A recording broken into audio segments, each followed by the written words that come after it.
But before I start, I'd just like to clarify, is there anybody else here who has actually been shot? Just anybody else? Excellent. Do you know what that means? I can tell you what the hell I like and no one's like. It is really a bonus for me. But I was a member of Star Force. For those of you who don't know, Star Force is part of the South Australian Police. And we are responsible for the special tasks and rescue. The special tasks include high-risk arrest, hostage siege situations, helicopter operations, looking after VIPs when they visit Australia. So I was part of the Royal Tour and the close quarter protection for the Queen when she came to visit. But we're also responsible for counter-terrorism. So I've actually been away and trained with the SAS in counter-terrorist techniques as well. My section, Star Group, were asked to go and arrest a guy in the Barossa Valley. He had a warrant for 197 counts of fraud. Not something you normally associate with violence, but we knew this guy's history. We knew there was a potential. We went up there, we knocked on the front door. He was obviously not real keen on being arrested. He started shooting. He fired 18 times in less than 5 seconds. And I was hit 14 times in less than 5 seconds. When I speak at conferences, events, and schools and all sorts of places, I've got some very graphic photographs that I show. Now I do give it a little bit of a warning, but I show those graphic photographs and there are people that quite enjoy them, some people don't like them. But I have a twisted sense of humour and I can see some light-hearted stuff in them. But when I show them, I actually have everybody cracking up laughing at the stupid things that went through my mind at the time I was being shot or at the time these photographs were being taken. And it really is quite unusual. Well, we went to this house, he started shooting. In 5 seconds I was hit 14 times.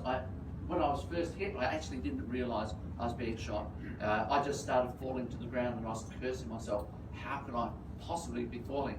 And in a long story short, as I reached the ground, I actually rationalised there were small round holes in the glass door next to me. Then there was a sound of gunfire, and even though I hadn't felt any pain, I'd rationalised I must be falling because I'm getting shot. So before I even hit the ground, I started saying to myself, Derek, don't be too hard on yourself. If you're getting shot, it's quite acceptable to fall over. Sad but true. But I fell on the ground, I was lying on my back, and when I was lying on the back, I was hit twice in the left thigh. These are the only 2 bullets that I can actually remember hitting me. And when they hit me, time slowed right down. 18 bullets fired in less than 5 seconds. These 2 bullets seemed to take about 30 seconds to hit me, have their effect, and then time to move on. I returned fire, but before I pulled the trigger on that first bullet and returned fire, I started thinking to myself, I'm lying on my back, and the offender is directly over the top of my legs. I'm firing back along the length of my legs, and when you're lying on your back, which way do your feet point? Exactly, thank you very much, up in the air. And I started thinking to myself, I've got to get up just a little bit to be able to shoot over the top of my feet. But I've got a flak vest on, I've got weaponry and I've got equipment on my upper body. And as I've lifted my upper body up, my feet have come up to counterbalance. And the thought that ran through my head was, I better not shoot myself in the foot, because the guys at work will give me shit for the rest of my life. Just imagine you get shot 14 times and then you shoot yourself as well. Not real clever. But I did fire back, and just to be very clear, I missed my feet. But I fired back, he stopped.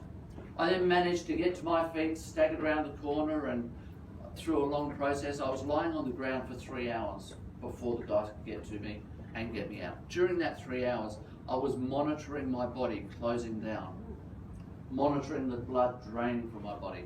But I knew that there were 4 things that I needed to do to ensure my survival in that moment. The first was to control panic. Don't let panic take control of the situation.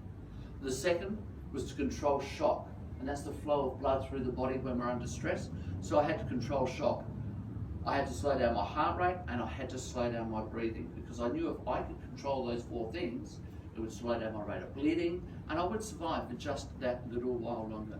Constant battle for the entire 3 hours that I was lying on the ground, constantly thinking of what the future might look like. But there was one thing that I wanted more than anything else in the world, and that was just to be able to get back to my children and be able to interact with my children. And as I was lying there, that was the driving force that gave me the power to keep on fighting. But as my blood was draining from my body and my body was closing down, I consciously accepted that at some stage, I may actually spend the rest of my life in a wheelchair. And you know something? if I had to spend the rest of my life in a wheelchair, that would have been quite acceptable to me, so long as I was able to interact with my children. But with my twisted sense of humour, I started thinking about what the future might look like if I was to live the rest of my life in a wheelchair. And I started thinking, how would life be interesting? With all the action that I've been involved in my life, how's life going to be interesting in a wheelchair? And I started thinking, well, I play basketball. So if I put basketball together with wheelchair, at least there would be something for me to do. I'd be able to play wheelchair basketball. And then I started thinking, play basketball. I'm actually damn good at basketball. If I'm damn good at basketball and I put it together with wheelchair, I may be able to make the Paralympic team. Now that's not going to be too bad because those guys are travelling the world. And I'm not travelling the world at the moment, that won't be too bad. But then, do any of you know police by chance? Anybody know police officers? Do those guys have an ego? Excellent. Well, let me tell you, Starries have a much bigger ego. My big ego started kicking in at that time and I've gone, Paralympic team. I'm damn good, those guys are damn good. If I can just add a little bit to it, we may end up in the Paralympic finals. I may end up with a gold medal as a result of getting shot. And that's what I was thinking while I was on the ground. It wasn't woe is me, it wasn't panicking, it wasn't anything else. It was taking absolute acceptance for the fact that I made a choice to put myself in circumstances that this may happen. I'd already had a conversation with my wife, now my ex-wife, before the shooting, saying this is a real possibility. It may be something that happens. How's it going to impact on our family? And I'd already considered what the consequences might be. And the one thing that I wanted more than anything else in the world was just to be able to get back and interact with my family. Now I've taken a look at what I did, how I did it, and I've distilled all of that. I've been speaking on the circuit now, on the speaking circuit, either here, Fiji. In Singapore I spoke to an audience of 4,000 people. I've been to the USA several times, but I've been speaking about resilience for many, many years.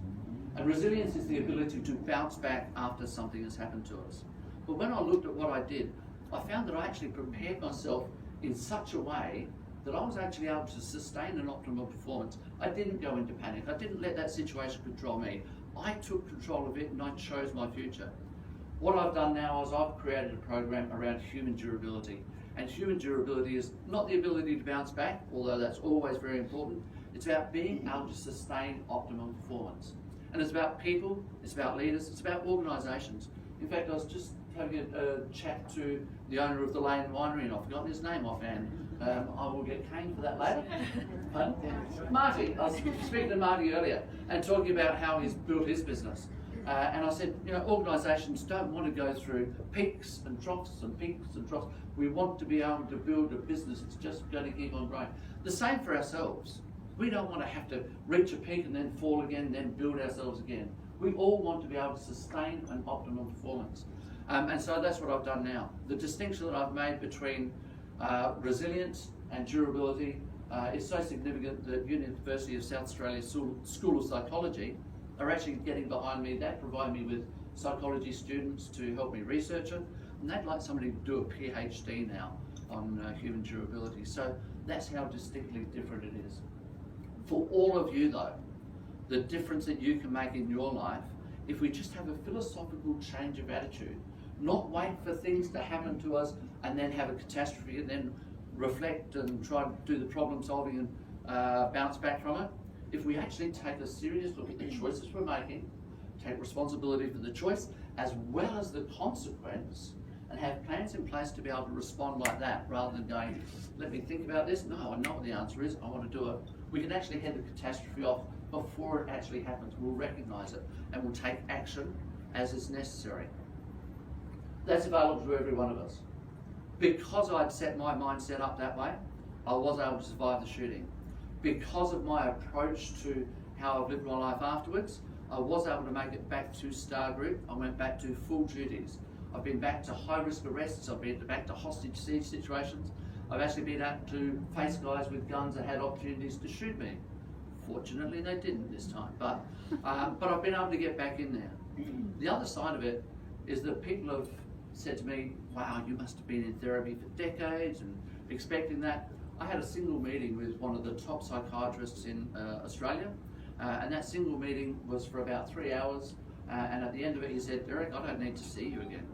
you have it all in place. Because what I did was anticipate, these are the things that might happen to me after I get shot. And he said, what would you do if? What would you do if? And I said, what will be happening? And so we picked each other's brains. And the fact that I don't have to go back and see a psychiatrist amazes other psychiatrists, as well as myself.